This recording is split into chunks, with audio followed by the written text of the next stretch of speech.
What's up, guys? Welcome to Ramp Spotting. We're taking a look at this T-38 Talon from the Beale Air Force Base.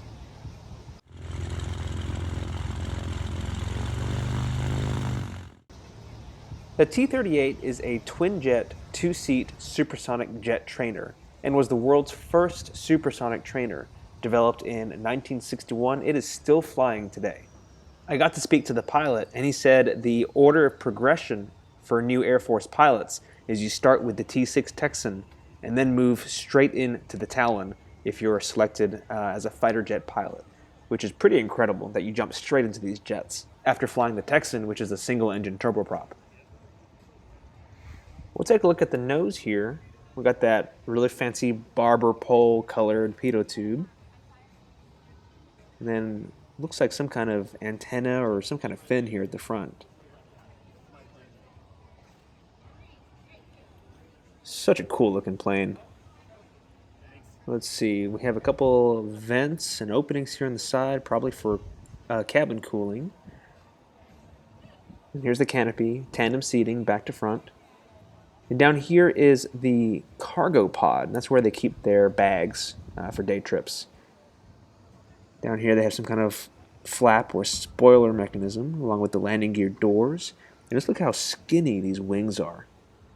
When you're flying supersonic, you don't want the giant wings in the way. And here's the tail section with that tiny little rudder.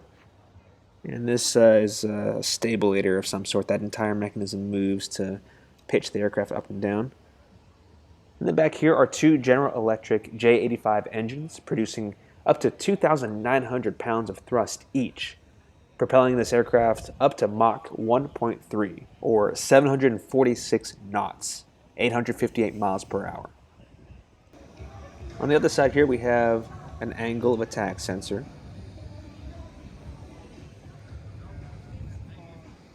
And then a couple rescue ports to open the canopy. Then over here is the intake for the right engine. And you'll notice it doesn't sit completely flush against the fuselage. That's to make sure the engine can intake as much high-flowing, high-speed air as possible without disturbing the airflow along the skin of the airframe. And then down here is another look at the cargo pod. I just noticed these position lights on the wings and how flush they sit along the skin. I guess when you're moving supersonic, you don't want something sticking out, disturbing your airflow. It's really cool. You can just barely see them from an angle like this. It's the same with the white position light towards the rear of the aircraft. It sits so flush against the vertical stabilizer. And I guess that red light there is the beacon light.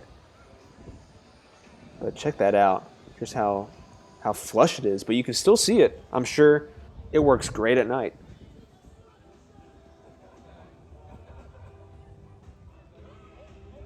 Here's a closer look at the stabilator. It looks like it's marked with two positions, takeoff trim with 0 flaps and takeoff trim with 60% flaps. Interesting.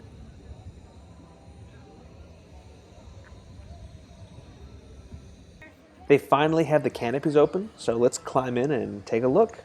We've got both canopies open. So let's take a peek over here and check that out.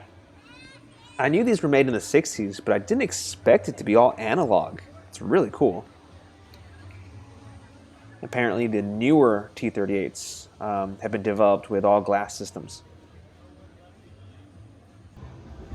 Here's another look at the engines.